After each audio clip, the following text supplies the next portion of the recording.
கஷ்டம் உனக்கு எப்படி தெரியும்? எனக்கு கோவிந்தம்மா அந்த அக்கா சொன்னாங்க, இந்த மாதிரி வாங்க அப்படின்னு சொல்லுவாங்க. அவங்க சொன்னாங்க, சரி நாங்கள் வந்து நானும் போனோம், எங்கள் வீட்டுக்காரங்க போனோம். 2 பேருமே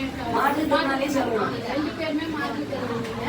அவங்க சொன்னோன்னு வந்தோம். ஆனால் நான் பார்த்தேன், இங்கே வந்து தான் எனக்கே தெரியும், நம்மளே பரவாயில்ல, எவ்வளோ மோசமாக இருக்கு.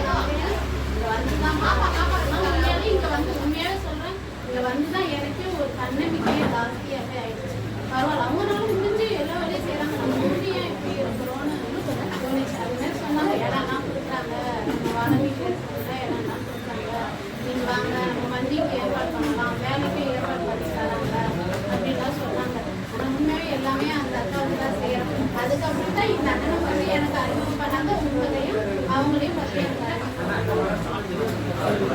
கஷ்டம் சேர்த்துதால நீங்க நன்மைதான் அடைஞ்சு வேற ஏதாவது நன்மை மட்டும்தான் இருக்கு.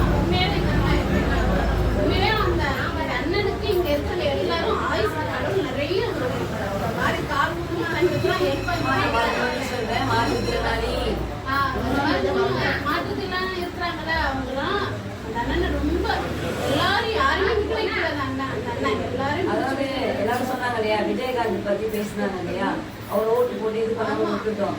அண்ணன் இந்திய தேசிய குடியரசு கட்சியில இருக்காங்க பதவியில, அடுத்து தேர்தலில் நிற்கவும் போறாங்க. அந்த விஜயகாந்த் தான் நம்ம இது பண்ணிட்டோம்.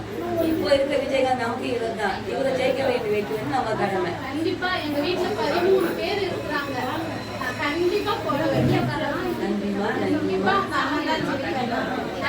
பேச்சுக்கோ பேருக்கெல்லாம் சொல்றேன், சத்தியமா அவர் தான் ஜெயிப்பாங்க. எங்க வீட்டுல எல்லாருக்கும் ரொம்ப நன்றிமா. என்னோட சேர்ந்து பயணிக்கணும்னு நான் உங்களுக்கு கேட்டுக்கிறேன். நன்றி.